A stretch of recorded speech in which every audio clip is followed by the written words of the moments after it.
আসসালামু আলাইকুম। আমি রেদওয়ান আহমেদ রুদ্র রূপ গার্ডেনে আপনাদের সবাইকে স্বাগতম। আজকে আমি আমার সবগুলা মাতৃ গাছে খাবার দিচ্ছি। প্রথমে গাছের বয়স অনুসারে কিছু গাছে 3 কেজি থেকে শুরু করে 1.5 কেজি পর্যন্ত জৈব খাবার দিয়েছি। এবার রাসায়নিক খাবার প্রস্তুত করছি এবং এখানে হাড়ের গুঁড়া, শিংকুচি, নিমখৈল আছে। আমি ভার্মি কম্পোস্ট দিয়েছিলাম, মানে জৈব সার। তারপরে এখন রাসায়নিক সারটা দিলাম। একটু পরে আমি হাড়ের গুঁড়া, শিংকুচি, নিমখোল মিলানো আছে, ওইগুলা প্রত্যেকটা গাছে, মাতৃগাছ যেগুলো আছে প্রত্যেকটা গাছে এইভাবে খাবার দিয়ে দিব। হাড়ের গুঁড়া, শিংকুচি, নিমখোল, ঝিনুক পাউডার, ডিমের গুঁড়া, এই জিনিসগুলো এখানে একত্র করে নিয়েছি। এগুলো এখন প্রত্যেকটা গাছেই দিয়ে দিব। তারপর আমি প্রত্যেকটা গাছে এইভাবে জৈব সার দেওয়ার পরে তার উপরে হাড়ের গুঁড়া, শিংকুচি, নিমখোল, ঝিনুক পাউডার এবং ডিমের গুঁড়ো এগুলো একসাথে দিয়ে দিয়েছি। দেওয়ার পরে একটু পরে আমি হাত দিয়ে প্রত্যেকটা টবে এই জিনিসগুলোরে মিশিয়ে দিব। এই যে দেখুন, আমি সবগুলোকে মাটির সাথে মিশিয়ে দিচ্ছি যাতে গাছ খাবার গ্রহণ করতে গাছের জন্য সুবিধা হয় আর কি। এইভাবে সবগুলোকে মিশিয়ে দিবেন। দেখতে পাচ্ছেন আমি সবগুলোকে সুন্দরভাবে হাত দিয়ে মাটির সাথে মিশিয়ে দিয়েছি। মিশিয়ে দেওয়ার পরে আমি এখন গাছগুলোতে হিউমিক অ্যাসিড পানির সাথে মিশিয়ে হিউমিক অ্যাসিড প্রত্যেকটা গাছের গোড়ায় দিয়ে দিব যাতে গাছগুলো খাবারটা সহজে গ্রহণ করতে পারে।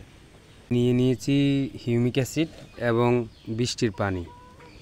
এখন এখান থেকে হিউমিক অ্যাসিড নিয়ে আমি বৃষ্টির পানির সাথে মিশিয়ে দিব। এটারে ভালো করে নাড়িয়ে নিতে হবে। দেখতে পাচ্ছেন অরিজিনাল হিউমিক অ্যাসিড হলে এইভাবে পানির সাথে দেওয়ার পরে পানিগুলো কালো হয়ে যাবে, এটাকে তরল সোনাও বলা হয়।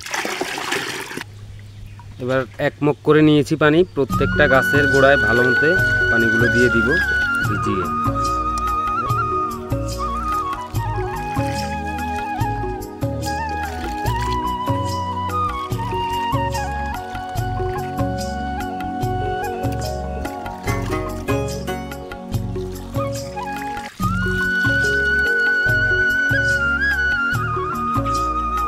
কিভাবে বর্ষাকালে আনার গাছকে খাবার দিতে হয়।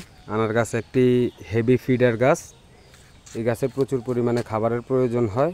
গাছকে যত বেশি খাবার দিবেন ততই গাছগুলো এইভাবে ফলে ফুলে আপনাকে সবসময় ভরিয়ে রাখবে।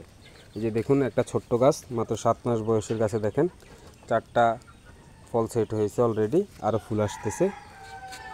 এই যে এটি একটি অস্ট্রেলিয়ান বিগ জাতের আনার।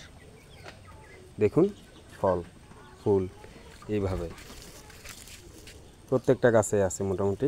এটি হচ্ছে একটা থাই জাতের আনার। আপনাদের গাছগুলোর যত্ন নেবেন, খাবার দিবেন। আপনাদের সকলের সুস্বাস্থ্য কামনা করে আমার ভিডিওটি এখানে শেষ করছি।